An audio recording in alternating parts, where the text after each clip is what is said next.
have everyone, so whenever he's ready. At 9 o'clock, I'm going to call the meeting to order. We'll start with the Pledge of Allegiance.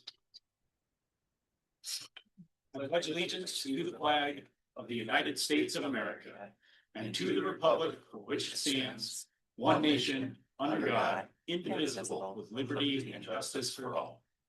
Roll call. Mochler. Here. Graylow. Here. Brady. Here. Teasy. Gilbertson. Here. Approve agenda. So moved. I have a motion and a second. Any further discussion? Hearing none. All those in favor say aye. Aye. Opposed, same sign. Motion passes. Any conflict of interest declarations? Hearing none. Approve the minutes from the July 20th meeting, joint meeting with City Council, and the July 21st meeting. So moved. I wasn't there, so I'll leave that to you, Glenn. Second. I have a motion and a second. Any further discussion? Hearing none. All those in favor say aye. Aye. Both same sign. Motion passes. Are there any visitors to be heard that do not specifically appear on the agenda?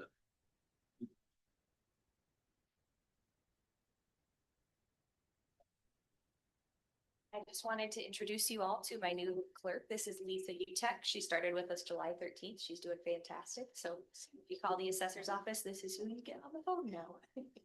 Welcome to the team. Yep. Any other visitors? Hearing none. The public hearing. So this is supposed to be the first reading of the proposed ordinance imposing a county gross receipts tax and a use tax for Clay County, South Dakota. The use tax also?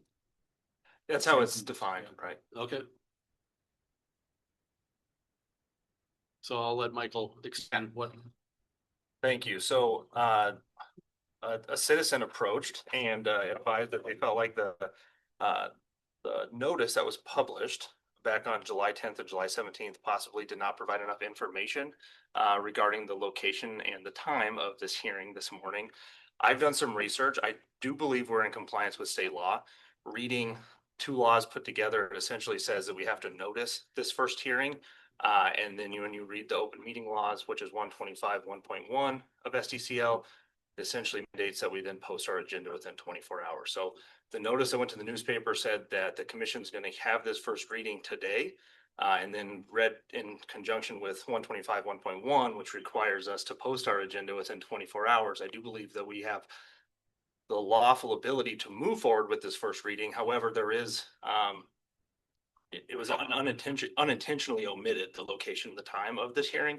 My recommendation would be to table this first reading, rerun those notice, providing the location as well as the time of the first reading, which would be, my recommendation would be, and we can do it on the next scheduled meeting, which would be, is it August 18th? Is that correct? Yep. Yes.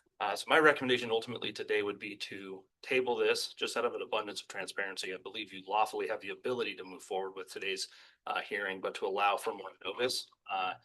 If you table it, you should, and you can certainly, if you do choose to move forward, you, of course, you can open this, or you would open this up to discussion to the public. Even if you choose to table, same thing, you can allow the public to speak here this morning. And I think you can make that decision. If the board prefers to table, you can table now, make a motion to do that.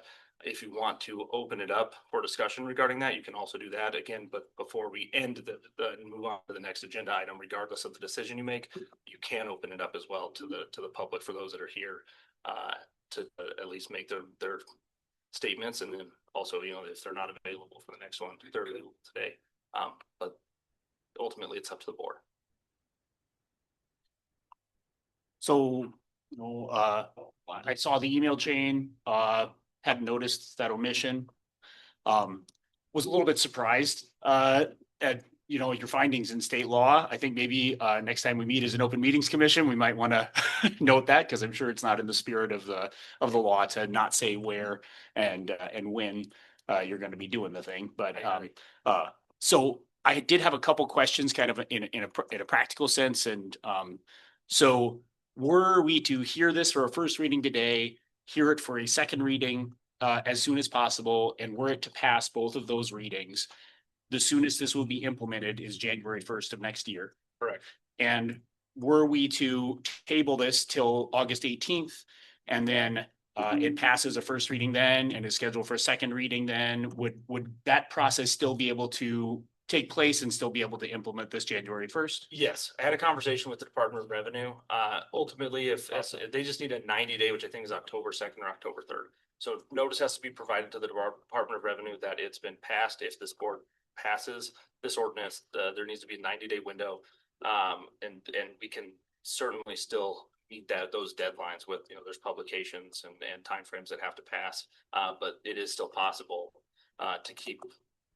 to table this today and still be on track for a January 1st, 2027 implementation. It just cuts it a little bit closer. So then one other question regarding timing. I've discussed or brought up, that this is a legislative decision at a couple of our meetings and that this is something that could potentially be referred by the voters. That would be another timeline. So how would that, were this pushed back one more meeting, would there still be time for citizens to petition a referendum on this and have it on the November ballot?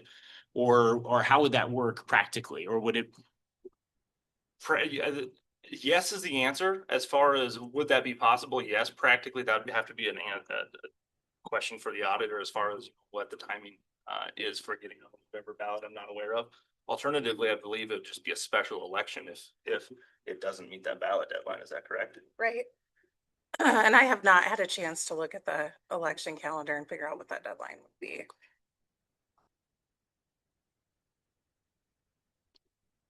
Any special, sorry, no, go ahead. Any special elections have to be within 60 days of petition Right. filing, right? So- Right. Or whatever that deadline is. I don't know how many days they give you after you take the petition out. So it would be after the November election. Unless we were lucky. As we sit now, we may even be Too tight. past that time, even if you were to call it the first reading today. I think we have to have our ballots. I can't remember. I don't have the election calendar in front of me, but I want to say it's, Because of because we start absentee voting mid-September. So we're already. Yep. Yeah. So ballots would have to be approved late August, very early September in order for us to have them on time.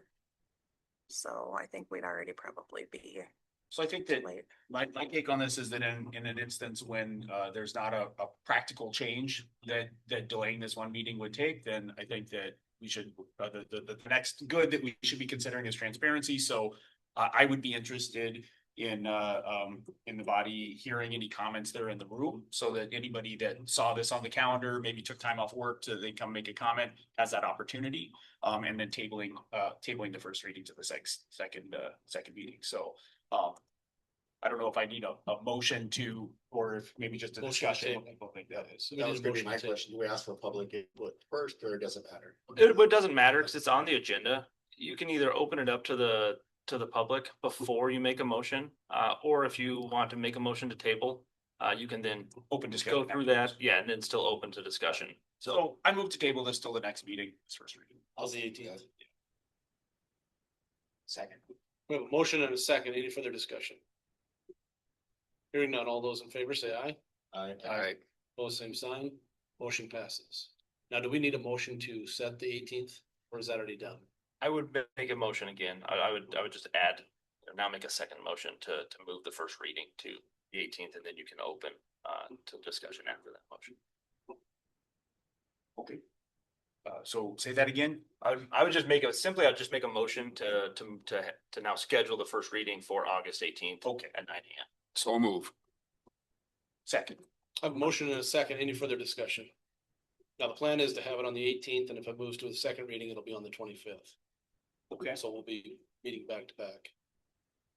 So, just so everybody's aware. And perhaps just and that's a good point of clarity. Perhaps to amend the motion to allow for a second reading date, since that isn't on a regularly scheduled meeting date today. We're gonna go on the 25th. I would ask you to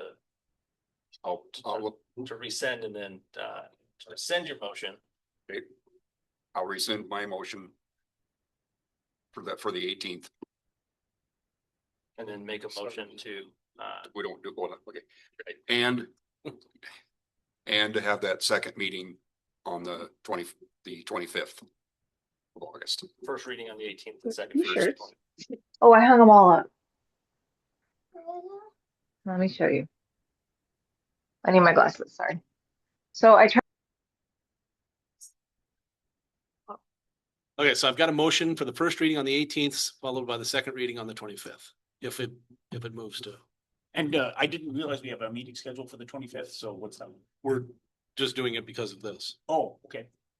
Why To get the wouldn't we time just frame. do it at the next? Oh, in order to give us enough time that if someone Did- wants to refer it, they yeah. can get it on this next ballot? Okay. Well, possibly. We're just trying to get it done. Just want to get it done. Yeah, that's fair. Yep. Thank you. Yep. All right, So I have a motion. Looking for a second. I'll second. I have a motion and a second. Any further discussion? Hearing none, all those in favor say aye. Aye. Aye. Opposed? Nay.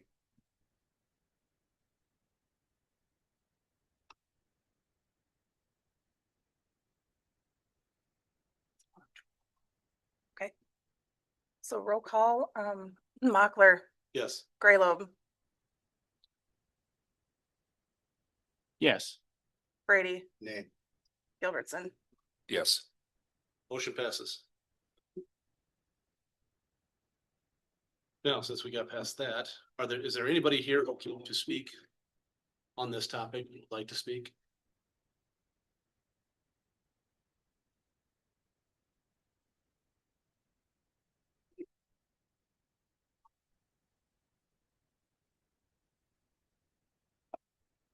Hearing none. We'll canvass the 2026 Republican runoff election. Right. Yes, documents here.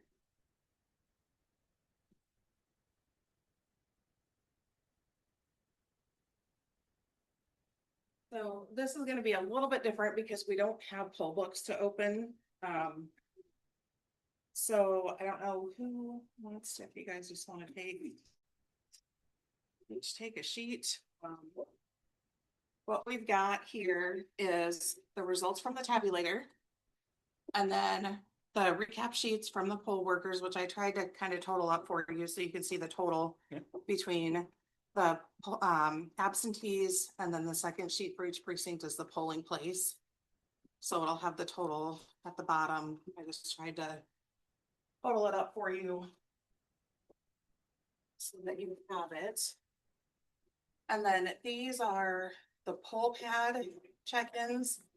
So for each precinct, you go to the end of that, you'll see the total, and it's really tiny print, so I just rewrote it in larger print. And then we have the absentees. And so for each precinct, we can stick together here.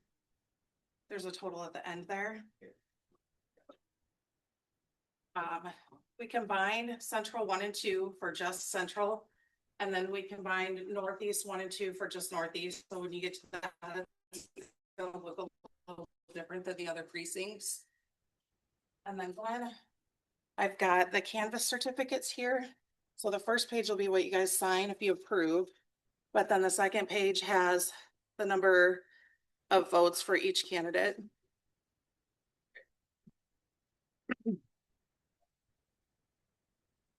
If you just want to go down the list for each precinct, Okay. Total number of votes. And then the votes for each candidate Is this which precinct? up in the corner there. I highlighted them. Oh, for you. precinct 1. Okay. So I've got 959 total ballots cast in the election.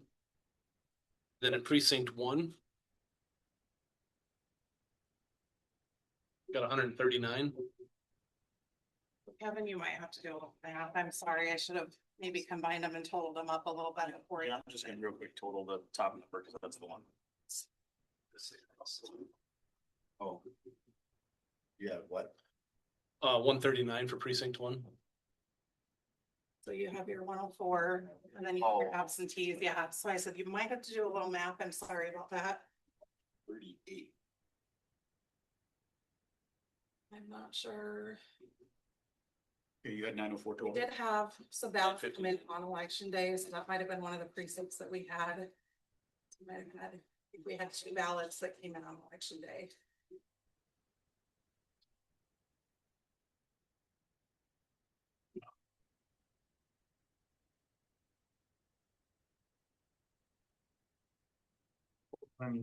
Oh, there we are.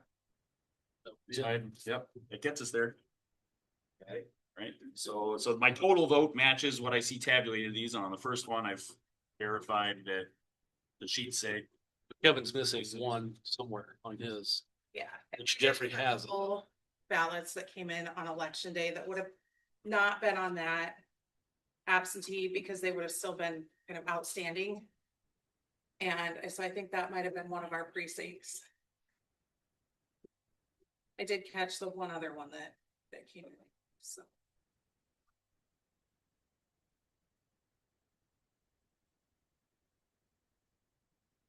Jeffrey has 139 on his sheet, so. Yep, we've got 139, I've got 34 plus 105. That's 139 to me.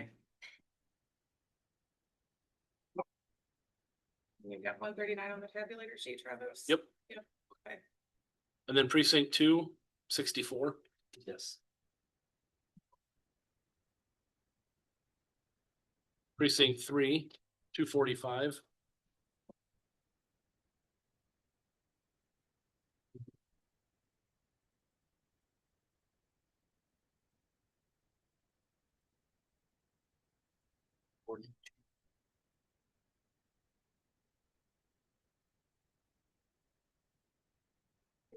Sure.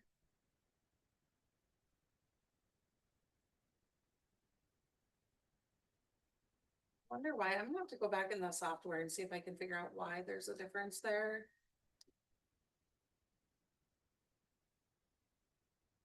It's on It's Jeffrey's a sheet. weird thing, because Jeffrey's is agreeing with this, I'm gonna have to go back and look at that, but regardless, if there is a difference and it's less than 5. You're all able to proceed. But I would be more concerned with the tabulator and the recap sheets, because we know that that's the number of ballots that the poll workers say they gave out. And the number of ballots that they say they processed for absentees. And then the number that actually went through the tabulator, so I'd be more concerned with those. Now I've got precinct C. Oh, So this is what comes out of the new poll pads? Okay. And this should show who checked in to Right. receive a ballot. Right,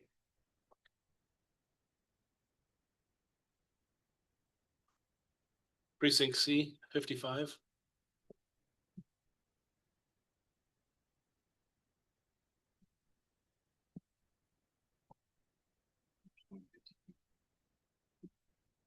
C1 or is it C. C1 plus C2? so that's, you're on E now. Sorry, C1 and 2 are gonna have 2 separate totals there. Because we combined those two. So I'll be back on 3, sorry, it's not the easiest stuff to read here. Flip another couple pages here.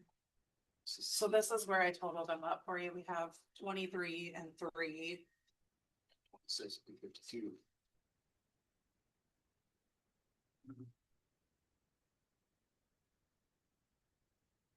And 23, and then the next page should have your 3. But I'm gonna have to go back through, this is 55. Okay. It's gonna do to me because we haven't had the full path just for one other election, so. Yeah, so what? So let's make sure Kevin does Oh. that all the time. Yeah. Yeah, you got. No, that's. We get it figured out a little better for the next election, but I missed those 3. So now we got precinct E. And I've got 50. that's another one of those that's combined. As you like. So, E1, E2. So all of these, right, all these added already. yep, Yeah, so that's 50. Yep. Okay. that one I did. Precinct S1. I've got 179.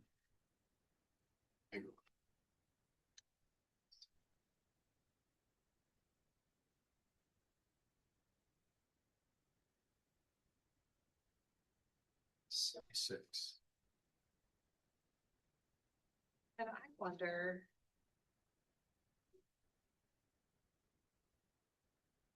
Wonder if there's a difference when I ran the one report versus. Like if when I ran the absentee report, if we got some extra ballots in after I ran it. And I have to, like I said, I'll get better at this before November. But I do want to make sure that we match the tabulator and the recap sheets. So when you talk about the 5 ballots, is that countywide or is that precinct? By precinct. What's your numbers? 179. Yeah, so I have 72 and 107 comes to 179. Here, this is 69 here, 7. Yeah, like I said, I wonder if it's a timing thing when I bring those reports. I'm gonna have to research that a little bit better before the next election. But Travis, do you have 179 that your Yep. tabulator? You do? Yep. Okay. Yeah, Jeffrey and I have been Yep. right Okay. on. I just can't add. Now we got precinct S2. And I've got 77. That would be seven. Right. Precinct W1, I have 97.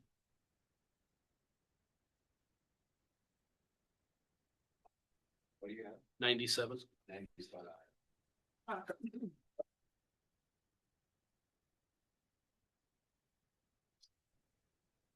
So just out of curiosity here, Jeffrey, can I see the?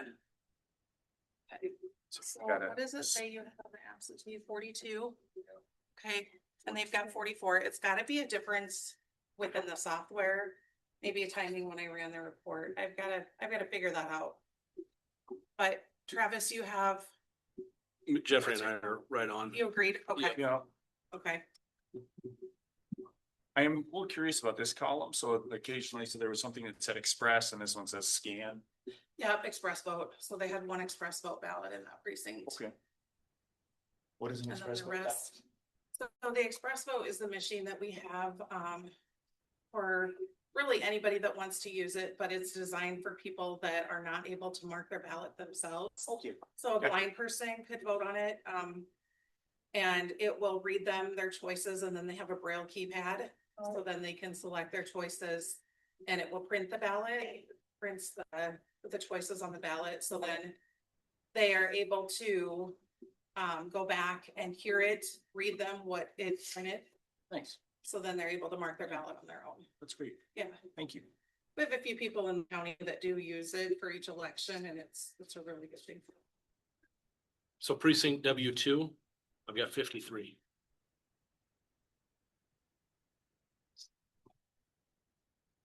And I, 52 on this one. oh, every vote matters. There's one overvote in one of the precincts. Travis, does yours show an overvote on your tabulator sheet? Yes. Yep. So overvotes are gonna be kicked out because they voted for too many choices. So in that case, it just essentially invalidates that race. That would be where our one difference is on that one. How do you need? And then you wanna run through real quick the number of votes for each Okay. candidate on each precinct, or, you know, I think you can do totals, but for each precinct real quick, and then one can just compare on each sheet. That's what we report to the state. So in precinct 1, I've got 41 votes for Toby Doden, 98 votes for Larry Roden. Precinct 2, Toby Doden, 26, Larry Roden, 38. Precinct 3, Toby Doden, 80, Larry Roden, 165. Precinct C, Toby Doden, 12, Larry Roden, 43. Precinct E, Toby Doden, 19, Larry Roden, 31. Precinct S1, Toby Doden, 24, Larry Roden, 155. Precinct S2, Toby Doden, 28, Larry Roden, 49. Precinct W1, Toby Doden, 24, Larry Roden, 73. Precinct W2, Toby Doden, 12, Larry Roden, 40. Those are great. I just need a motion to approve the KISS. And the certificate from the settings in the office. Make a motion to again this order. Second. I have a motion and a second. Any further discussion? Hearing none, all those in favor say aye. Aye. Opposed, same sign, motion passes. That down. There was just one place to sign in there, right? Yeah, just the one. Unpaid. There we go. We'll entertain a that's everything you needed, right, Carrie? Yes. Okay.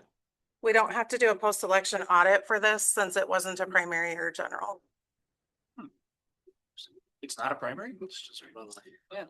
There was a lot of back and forth about that, and between the attorneys and the Secretary of State's office, they decided that we do not have to for this election. Probably because we just gave it a pretty good inspection. It was just two people. Yeah. We went through the whole thing and just, I think, were someone to ask me, I would suggest we go ahead and take the bother of doing that. I just, yeah, I think that there's an argument that could be made that this is a primary election, but I'll entertain a we motion, can do it. So, yeah. entertain a motion to go into ditch board. Second. I have a motion and a second. All those in favor say aye. Aye. Both same sign. We're in ditch board. Corey.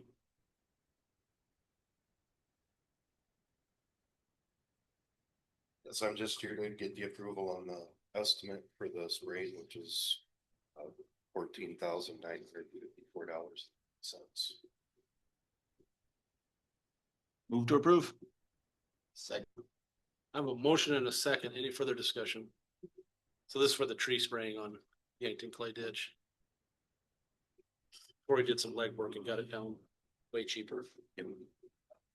So.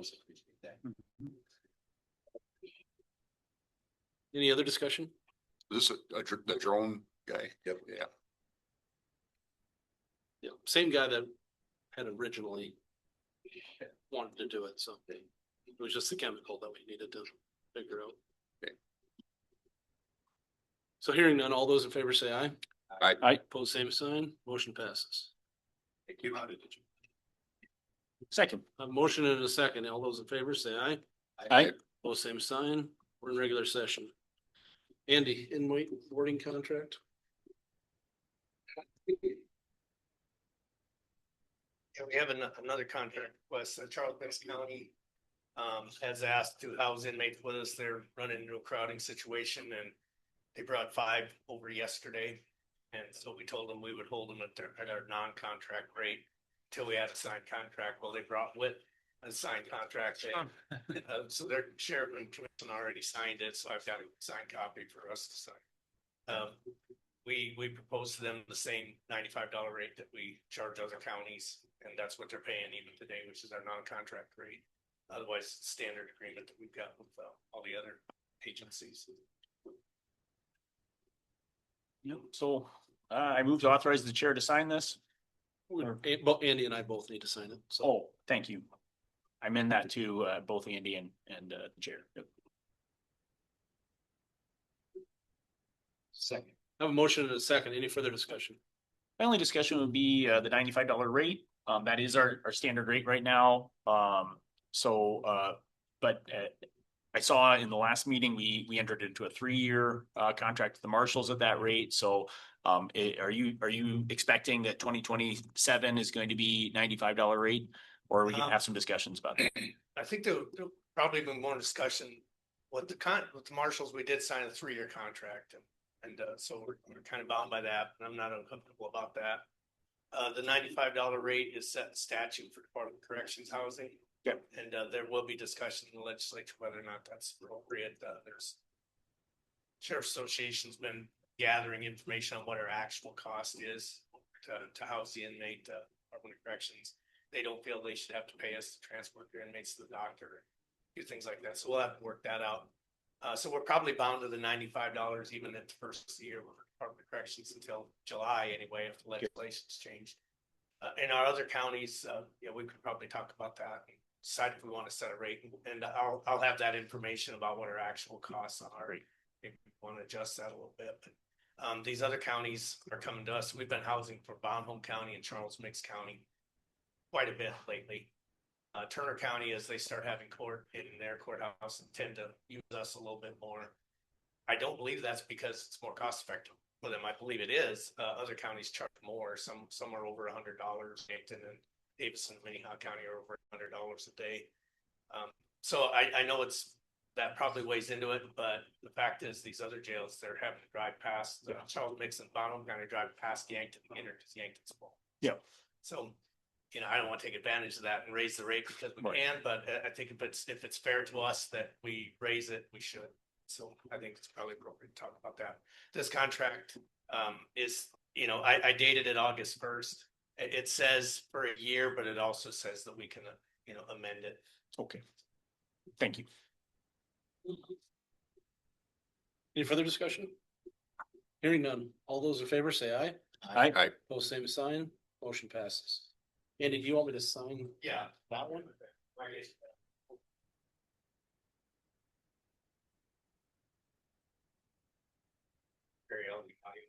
Sure.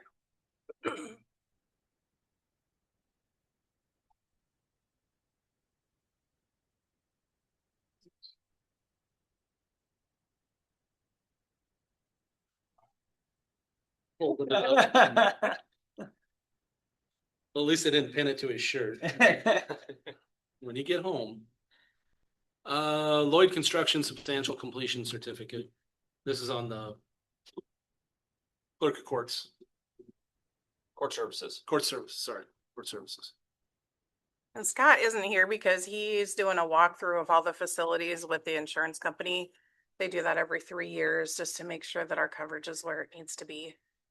And so, Yep, and he told me that we're way past substantial, so. Move to have the chairman sign the substantial certificate. Second. I have a motion and a second. Any further discussion? Hearing none, all those in favor say aye. Aye. Pose same sign, motion passes.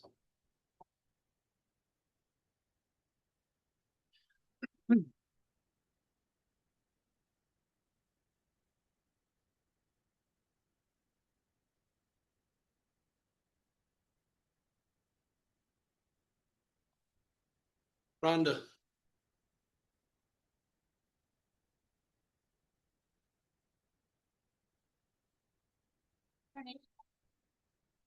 Had two elderly freeze applications come in after the deadline.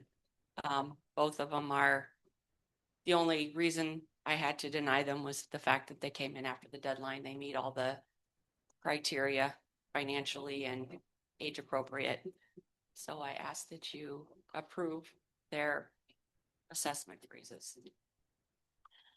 And my understanding of this too is that it's retroactive too, right? So a person could come in and apply for this later. Am I getting that right, or am I It's missing? only in the year. Like, Oh, okay. All right. you know, because they missed the deadline, I can retroact this one or, approve this one up until December, Okay. but anything, Oh, what's Past. retroactive is the valuation. It goes back. So you could apply Yes. 10 years into your eligibility and it would go back to the value Yes. from 10 years ago. when you, Okay. when Thank you you. turn 65, Gotcha. it goes to the assessed value of the property at the time that you turn 65. Even if you didn't live there, but you're living there now, whatever the value of the property was at that time, that's what you would be assessed. And have we previously approved ones that came in after the deadline? Yes, That was my recollection as well. So yes. so I moved to approve these. Second.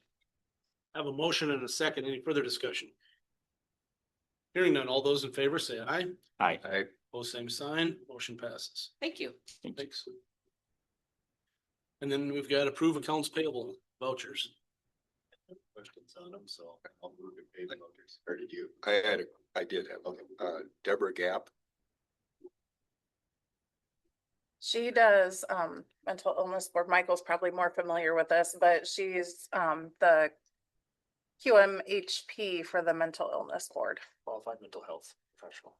She does evaluations on involuntary commitments. Okay. That was my question. So I have a motion. Need a second. Second. I have a motion and a second. Any further discussion? Hearing none. All those in favor say aye. Aye. Aye. Pose same sign. Motion passes. We've got nothing else, so I'll entertain a motion to adjourn. Second. Motion and a second. All those in favor say aye. Aye. Pose same sign. We're adjourned. Thank you.